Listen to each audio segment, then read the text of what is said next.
Commentez ci-dessous d'où vous regardez et quelle heure il est en ce moment. Parce que ce que je m'apprête à vous raconter s'est produit à 13h38 un jeudi ordinaire. Et à 13h43, une femme qui croyait que l'amour pouvait apprivoiser la sauvagerie était morte. Le soleil scintillait sur les barrières de verre. Quelque part, un ballon a éclaté, un bambin a ri, puis plus rien, juste un souffle retenu. Les oiseaux silencieux, le temps figé.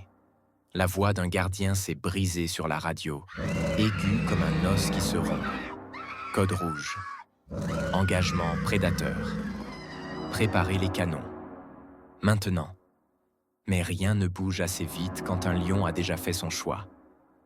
La main de Sarah Chen a glissé dans la poussière du fossé asséché. Ses yeux, larges et sans foyer, ont parcouru la foule. Le sang striait sa tempe comme une peinture de guerre qu'elle n'avait jamais demandée. Ses lèvres ont formé des mots que personne ne pouvait entendre. « Aidez-moi ». Puis Razin, 200 kilos d'instinct enroulé et de fureur couronnée, l'a traînée sous l'affleurement rocheux, et elle n'est pas remontée. Les téléphones se sont levés.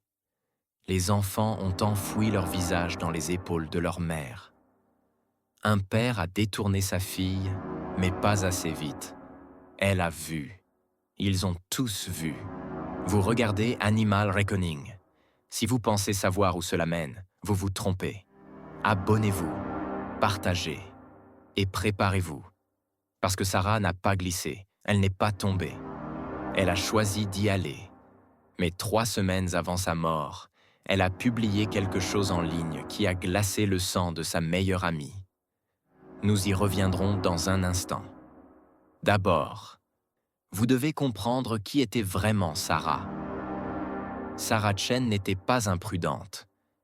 À 29 ans, elle était le genre de personne qui murmurait aux plantes d'intérieur et s'excusait auprès des araignées avant de les relâcher dehors. Elle a grandi dans un appartement exigu d'Auckland, où le seul verre qu'elle voyait passait par une fenêtre fissurée donnant sur un parking. Alors, elle l'a poursuivi partout ailleurs. Elle enseignait des cours de méditation dans des centres communautaires. Elle peignait des fresques de loups et de hiboux sur les flancs de friperies. Son Instagram était un sanctuaire de connexion. Elle pieds nus dans les bassins de marée, ses paumes pressées contre l'écorce des séquoias, ses yeux fermés dans une conversation silencieuse que le reste d'entre nous ne pouvait pas entendre. Mais si vous faisiez défiler assez loin dans ses publications, vous trouveriez quelque chose qui aurait dû terrifier tous ceux qui l'aimaient. Une question qu'elle posait encore et encore. Et si la peur était la seule chose qui nous sépare des animaux? Sa meilleure amie, Maya, a dit que Sarah croyait en un langage sous le langage. Une fréquence que les animaux parlaient et que les humains avaient oubliée. Elle pensait que si tu étais assez pure, assez douce, ils te reconnaîtraient comme leurs semblables. La voix de Maya s'est brisée quand elle l'a dit. Sarah ne sortait pas beaucoup. Elle ne courait pas après l'argent. Elle vivait dans un studio avec des meubles d'occasion et des guirlandes lumineuses. Elle dépensait ses économies en billets de train pour les parcs nationaux, pas en chaussures. Et quand les gens lui demandaient ce qu'elle voulait de la vie, elle disait toujours la même chose. Arrêter d'avoir peur de ce qui est sauvage. Me souvenir que nous en faisons partie. Magnifique, n'est-ce pas? Dangereuse aussi, parce que l'idéalisme de Sarah n'avait aucun instinct de survie. Elle n'était pas stupide. Elle n'était pas suicidaire. Elle était quelque chose de plus terrifiant que cela. Elle était certaine. Razin n'était pas un méchant. C'était un prédateur apex de 270 kilos, né derrière des barreaux aux eaux de San Francisco 9 ans plus tôt. Sa crinière était épaisse, presque noire aux racines, dorée aux pointes. Ses yeux, ambrés et fixes, observaient tout. Il connaissait le rythme des portes, les voix de ses gardiens, l'heure où le soleil frappait son rocher préféré. Il n'avait aucune malveillance. Il avait la biologie. Voici ce que la plupart des gens ne réalisent pas à propos de la morsure d'un lion. 45 kilos par centimètre carré. C'est assez pour écraser un fémur comme un graissin. Et ses griffes? 5 lames courbes par pattes qui s'accrochent à votre chair. non pas pour vous griffer, mais pour vous maintenir en place pendant que les dents finissent ce qu'elles ont commencé. Sarah croyait que Razin verrait ses intentions. Mais Razin ne voyait que le mouvement, l'odeur et la viande.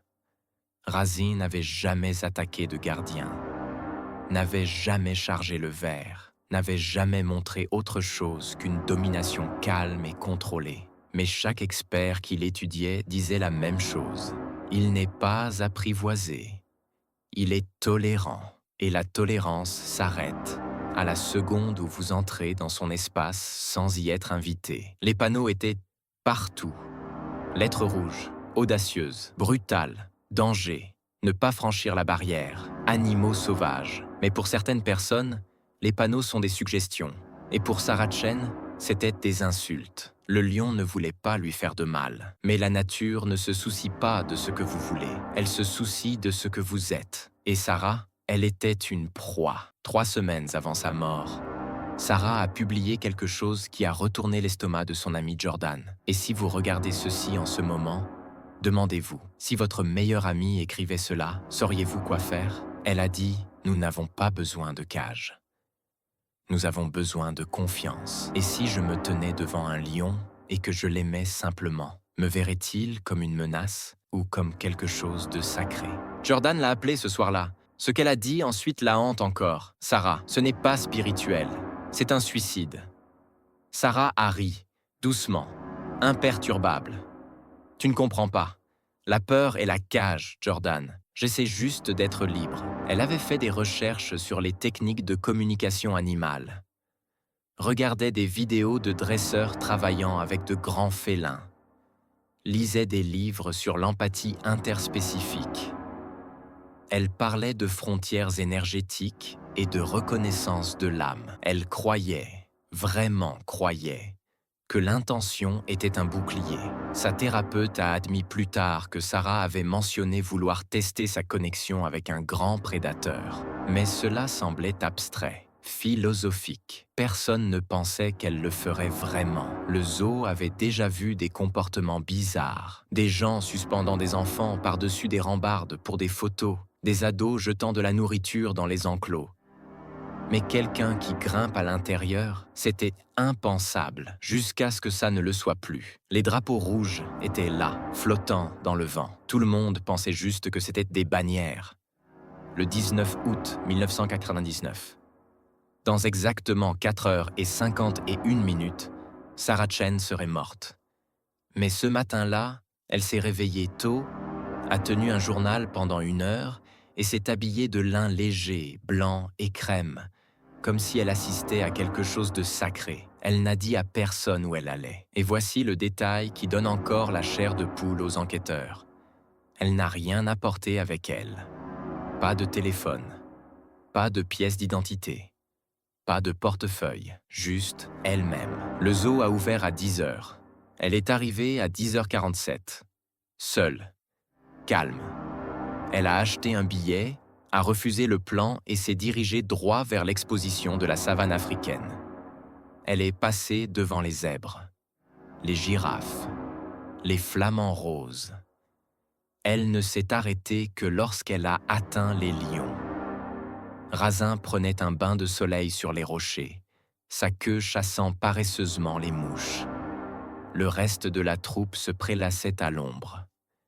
Des familles se pressaient contre la vitre d'observation. Des enfants pressant des mains collantes contre elle. Pointant du doigt, Sarah se tenait à l'arrière, regardant. Un garde de sécurité a dit plus tard qu'elle était restée là pendant plus de 30 minutes. N'a pas bougé, n'a pas pris de photos, juste fixait. D'autres visiteurs sont passés devant elle. Des enfants ont pointé les lions. Un papa a fait une blague sur leur air paresseux, mais Sarah, elle ne voyait pas un lion paresseux. Elle voyait un test, et à 13h30, elle a décidé de le passer.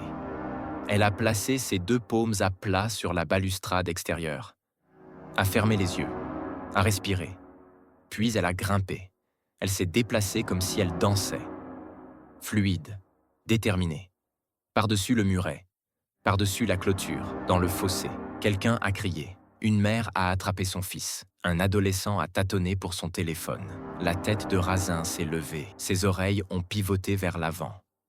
Sarah a marché dans son enclos, une main tendue, paume vers le haut. Elle parlait, les témoins ont dit qu'elle parlait, mais personne ne pouvait n'entendre quoi. Pendant 3 secondes, rien ne s'est passé. Razin a fixé. Sarah a souri, puis ses hanches se sont enroulées. Il y a un moment dans chaque frappe de prédateur où le monde s'aiguise, où tout ce qui est doux devient acier. Ce moment est venu. Et Sarah n'a pas couru. Razin a explosé vers l'avant.